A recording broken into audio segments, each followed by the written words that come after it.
How many overpriced DLC do you want me to buy? Alright guys, welcome back to the channel and welcome to my new subscribers. I've had 4 since the last video, so welcome to you guys and thank you for subscribing. I was watching The Wizard of Oz this week, it was randomly on TV, and it made me think of the whole City Skylines situation. Now, spoilers, the wizard is just a man behind the curtain. He's just a man, just a normal man. We're just normal men. And there was something about watching it in HD and seeing it in like 60 frames per second. It looked like a recording of a stage show. There was this mask over it, which was the low quality, which helped you fall into the fantasy, if you will. I was thinking, you know, well, what if you pull away the curtain of all the marketing and the ad lingo from City Skylines 2? Doesn't really seem to be much at all. At every step along the way, we've seen a hype build up only to be an anticlimax. And in the case of the latest DLC, you know, we've some really bad backlash from the community, especially. Now, it's already been some time since players have, you know, started to look behind the curtain because they thought something wasn't right, and we got a glimpse of the man behind the curtain pulling the levers. But then we found out that some of the levers don't even work and it's all just a trick. Now that obviously relates to parts of the simulation being non-existent. You remember when the wizard is revealed in the film and he says, "The beneficent Oz has every intention of granting your requests. But first you must prove yourselves worthy by performing a very small task." Now in this analogy, this task is being given to the modders essentially, right? So it's kill the Wicked Witch of the West, i.e. the non-existent functionality of the game, and add in the majority of the assets and, you know, extra functionality and mods that people want for free, and people can have the game that they want. And then, if you remember, after Dorothy kills the witch and they return to the wizard tells them that you already had the courage, the heart and the brains, and he says to Dorothy, "You forced me into a cataclysmic decision. The only way to get Dorothy back to Kansas is for me to take her there myself."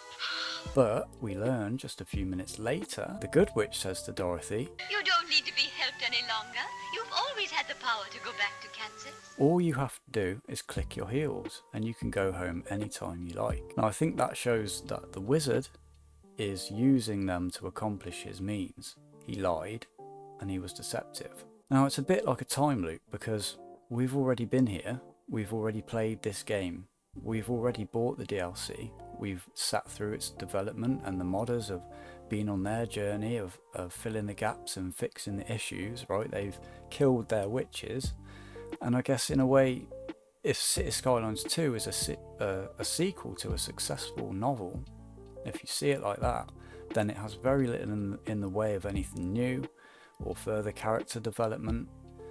But you know, then any of us that want to just go back home can click our heels and load up City Skylines 1, right? But to a lot of us, City Skylines 1 is home, and we need a lot more reasons if we're going to move house. Anyway, that's enough of a Wizard of Oz analogies. My point is that mods are essential to the long-term success of this game, as they were with City Skylines 1. Without them, for most people, it's not a long-term enjoyable experience. It's okay for a little bit of time, but then things get boring, bless the mods. And look, I know, like, we'll always want to add our own things, and no one dev team can add everything we want into a game.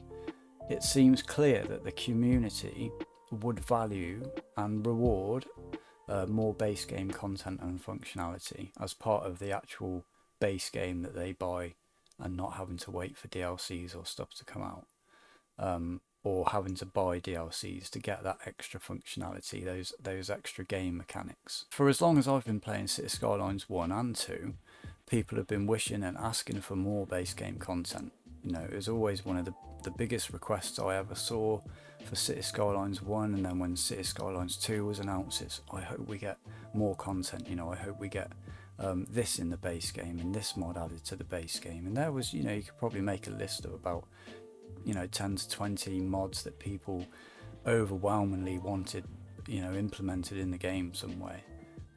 Assets, to me, that's not such a huge thing because yeah, modders will come along and do that, and the people that make assets, I think, would probably enjoy making assets, and they do that for whatever donation they can get, and just because they enjoy doing it, right? But I think people thought that even like CS1 was half the price of what CS2 is, and I think for the base game, people saw that as reasonable because of there wasn't much content in there, and they did accept that they're going to have to use a lot of mods or buy a lot of DLC in order to expand that game to the point where they're happy with it. But they were happy to pay for it because the base game was much cheaper.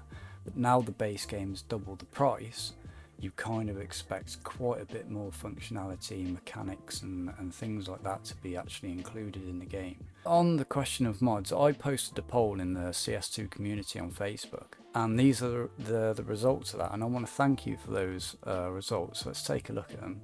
The question I asked was, could you strictly play vanilla CS2 for the next 5 years? Or can you only see that kind of game time with mods? And I put the first 3 options up and I let other people add their own options. So the biggest sideways skyscraper there is mods are essential. So there were 489 votes at the time of recording, and 57% of those feel that mods are essential to their long-term playtime in the game. The next one is vanilla is good, but it depends on the future DLC quality. I shouldn't have put quality at the end of that because I do feel that the quality of the models in the Beach Assets DLC was good. I think they're good models. More so maybe it's about quantity maybe. But I think it shows that there are players that only want to play vanilla, and they really have to be catered to as well. And they're not going to be happy with, well, let's say, possibly the quantity of assets in asset packs, but probably more so as well the quality and how much content is added and how much more the game is expanded through the future DLC. And then 5% saying that they like vanilla CS2 just as it is and they can play it for the next 5 years. They're also important to cater to because they might not want more, but I'm sure people that are fine with how the game is wouldn't object to having more options and more creativity. And then there's some other things that people have put in, and the biggest of those is I'll get back to it when and if the game is better optimized. So that speaks out to people wanting the game to be better optimized. Obviously everybody's going to enjoy that, especially people on low-end systems and people who have bought new computers or upgraded their systems to especially for CS2. Then the next one is I need more mods and assets so that each city looks different, and that's something that I really agree with as well. I love having a lot of different assets to make each city look individual. You know, if I want to do a British city, then I want to have lots of British looking assets, and that's obviously impossible for devs to put all these different things into games, and that's why modders are so loved and so important to this. And then people asking for consoles still waiting, and someone's put in, I'm happy with the actual version without mods have 1.1 million residents. So really great for you, dude. Glad you've been able to play to that population. We'll look at some comments as well. So the first one I'll read out is from I'm going to get your name wrong, probably Jake. I'll just say Jake. There's a lot of if they complete improvements as discussed, get emergency vehicles to operate more emergent, fix pathfinding, etc, optimize what they have and implement the most used mods like traffic management, and I'll mention that in a second. Vanilla would be fine. I don't need to change what they have done, just need to get it to work properly. So including some of the most used mods, which I touched on earlier, that would be one of my requests as well. And I think people would have been really happy to hear that, you know, like maybe they had looked at the top 10 or top 20 most popular mods on the workshop for CS1 and tried it in some way, if not put it on a roadmap, that they wanted to at least include those as base game functionalities, not just for PC players. That's great for us, but also for console players, the more functionality they could have in their game would be awesome, because I've played a little bit of CS1 on Xbox, and it's not honestly a great experience, especially coming from PC, but I can imagine if you've only played it on console, then you're used to it. So any more that you could have added into it, any more added functionality would be awesome. So I agree with that one as well. Don't need to change what they have done, just need to get it to work properly. I think a lot of people will agree with that. Fred says, I don't use a lot of mods, but there are always things gamers can do to improve games. It would be nice if the features or mechanics of some mods, extended roads, line up, move it, find it, were included in the base game. Of course, there are probably some reasons why it wasn't implemented in this way. Yeah, and I think there's some discussion about what those reasons might be. We need to ship at some point. The game's got to release at some point, and like I said a couple of times earlier, they can only put so much into a game. I agree, some mods from part 1 should be in vanilla too. Yeah, and I agree with that. This game would get very boring very quick if mods weren't available. Lack of traffic manager, etc. is painful as it is. As with CS1, it's unusable out of the box. It's a point I agree with. I said before in a video that I played vanilla CS1 for like a week, if that, to get used to how the mechanics worked and everything, and then it was straight into modding and, you know, expanding my gameplay. I wouldn't be happy with vanilla CS1, yet alone 2. Assets, assets, assets, and again assets. That's a point that kind of goes into what I was saying earlier as well. You know, the more base game assets we have, the better, the more variation, because I know people will agree with this, that when you put down a block of commercial and you put them down in such a way that only like fuel stations or one type of shop can spawn there, and you get like 6 or a row of 12 gas stations, you know, it's so unattractive. And it's when so many other things are wrong with a game, it's just another thing that piles on top and makes you go, oh, do you know what, I'm going to give it a break for a bit, you know, may it be that an hour or a month or something, right? I'm an asset creator. CS2 without custom assets would be like an artist without art supplies. That's a brilliant comment. It kind of reassures what I said earlier about asset creators, you know, doing it because they love doing it, and this is one of their canvases, right, to create art on. And I'm an artist too. I don't mind about getting paid for my stuff.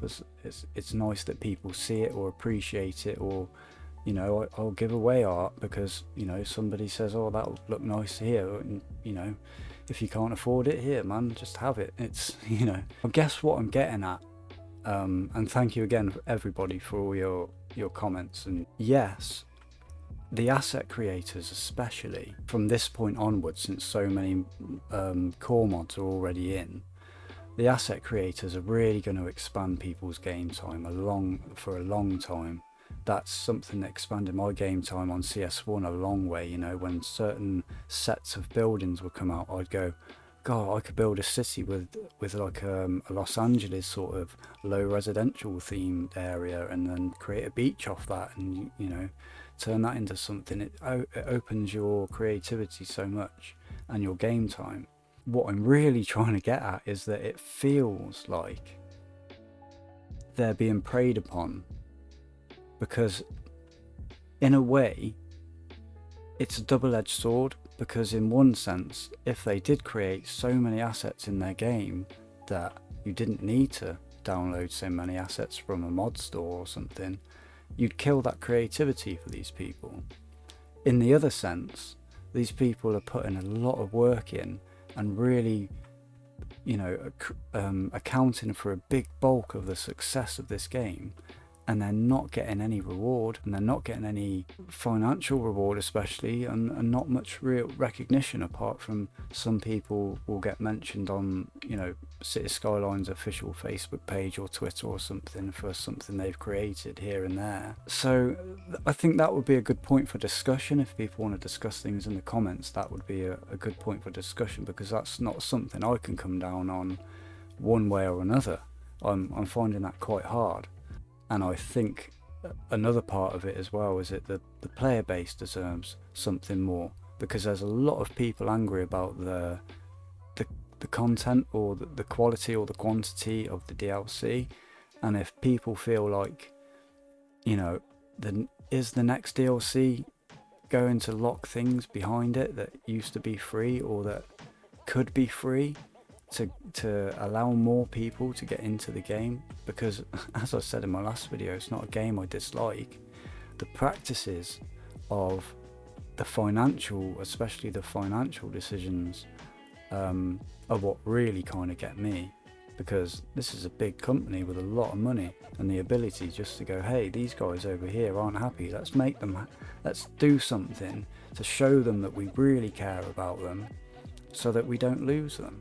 All they are is just that distance away from calming at least half of the community, and, you know, putting their game on a bit of a better foundation, even in the state it's in. As I said before in my last video, we're really willing to compromise, especially on time. You know, a lot of us are would have been happy with the game being delayed, but something to talk about in the comments and discuss. So if you made it to the end of this video, thank you very much, and if you subscribe because of it, thank you very much again. It means a lot, and it keeps me making these videos. Please leave a like, please leave a comment in the description, please leave a comment in the comments, and I'll see you in the next one. Thank you guys, bye bye.